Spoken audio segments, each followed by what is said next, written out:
सौर मंडल और उसके ग्रहों उपग्रहों के रहस्यों को जानना हमेशा से ही एक रोचक विषय रहा है, जिनमें अब तक थोड़ी बहुत कामयाबी मिली है। लेकिन अब अंतरिक्ष वैज्ञानिकों ने एक ऐसी कामयाबी हासिल कर ली है जो अब तक असंभव माना जा रहा था। वैज्ञानिकों ने पहली बार सूर्य के करीब पहुंचने में सफलता हासिल की है। पहली बार अमेरिकी अंतरिक्ष एजेंसी नासा के पावर यॉन ने सूरज का दामन छू लिया है। बताया गया है कि पॉकर यॉन ने बीते 28 अप्रैल को ही सूर्य के वातावरण के बाहरी हिस्से यानी कोरोना में प्रवेश किया था। आंकड़ों के विश्लेषण के बाद अब नासा ने इसकी जानकारी सार्वजनिक की है। पॉकर सोलर प्रोब इस साल की शुरुआत में सूर्य को स्पर्श करने से पहले 2018 में पृथ्वी से लॉन्च हुआ था। नासा ने इस प्रोब को सूरज का अध्ययन करने के लिए 12 अगस्त 2018 को लॉन्च किया था। सूरज के कोरोना में पहुंचने वाली यह पहली मानव निर्माणित वस्तु है। अपने सफर के दौरान यॉन कई बार कोरोना से होते हुए गुजरे। इस क्रम में 2025 में यॉन सूर्य के 61.6 लाख किलोमीटर की दूरी तक पहुंचेंगे। ये सूर्य से इसकी सर्वाधिक नजदीकी होगी। यॉन से मिली जानकारियों के मुताबिक कई रहस्यों से पर्दा उठेगा। पॉकर सोलर प्रोब इस साल की शुरुआत में सूर्य को स्पर्श करने से पहले 2018 में पृथ्वी लॉन्च हुआ था। नासा ने इस प्रोब को सूरज का अध्ययन करने के लिए 12 अगस्त 2018 को लॉन्च किया था। सूर्य के वायुमंडल, जिसे कोरोना भी कहा जाता है, उसका तापमान लगभग 11 लाख डिग्री सेल्सियस होता है।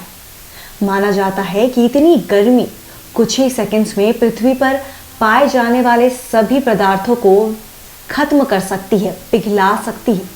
ऐसे में सूर्य तक पहुंचने के लिए जरूरी था कि लाखों डिग्री के तापमान में भी अंतरिक्ष यान को सूर्य के तापमान से बचाने का काम करती हो।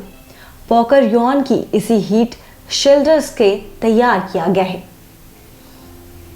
इस ऐतिहासिक उपलब्धि को हासिल करने के पीछे वैज्ञानिकों और इंजीनियर्स की एक बड़ी टीम का हाथ है, जिसमें हार्वर्ड और स्मिथसोनियन के सेंटर फॉर एस्ट्रोफिजिक्स के सदस्य भी शामिल रहे।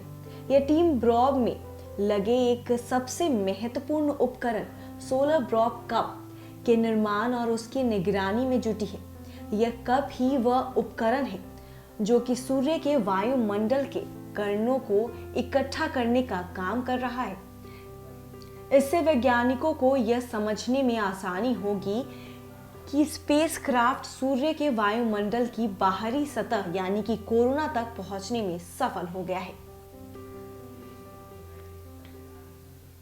स्पेसक्राफ्ट के कप में जो डेटा इकट्ठा किया गया है उससे सामने आया है कि अप्रैल 28 को यानी कि 28 अप्रैल को पॉकर प्रोब ने सूर्य के वायुमंडल की बाहरी सतह को 3 बार टच किया है, मतलब 3 बार पार किया है।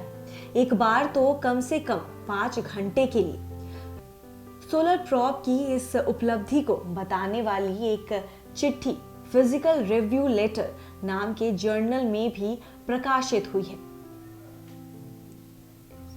इसके एयरक्राफ्ट को इंजीनियरिंग का बेहद खास नमूना बताया गया है। इस बारे में 14 दिसंबर को नासा ने एक प्रेस कॉन्फ्रेंस कर बताया कि उनका यॉन सूरज के कोरोना में प्रवेश करने में सफलता हासिल कर चुका है। यानी पॉकर सोलर प्रोब अब कोरोना के ज्यादा अंदर पहुंच चुका है। फिलहाल सूरज की सतह से उसकी दूरी करीब 79 लाख किलोमीटर है, लेकिन सबसे नजदीक पहुंचने में पॉकर यॉन की अभी 4 साल का इंतजार करना होगा। यानी अभी 4 साल और इंतजार करना होगा पॉकर यॉन को सूरज के सबसे करीबी हिस्से पर पहुंचने के लिए। यह नासा के लिविंग विद अ स्टार कार्यक्रम का हिस्सा है। इसके जरिए अंतरिक्ष एजेंसी ने सूर्य और पृथ्वी के बीच के सिस्टम के अलग अलग बाहुल्यों को समझने और इसके जुड़ी जानकारी इकट्ठा करने का लक्ष्य रखा है। नासा का कहना है कि पॉकर प्रोब से जो भी जानकारी मिलेगी उसे सूर्य के बारे में हमारी समझ और विकसित होगी। अमेरिकी अंतरिक्ष एजेंसी के वैज्ञानिकों ने बताया कि नासा का यह अंतरिक्ष यान पहले से ही कई ज्यादा सूरज के करीब चला जा चुका है। जो कोरोना के नाम से जाने जाने वाले वातावरण में प्रवेश कर रहा है। पृथ्वी से 15 करोड़ किलोमीटर की यात्रा के बाद मंगलवार को अमेरिकी जियोफिजिकल फेडरेशन की बैठक में इसके सूर्य की बाहरी परत के साथ पहले सफल संपर्क की घोषणा की गई है।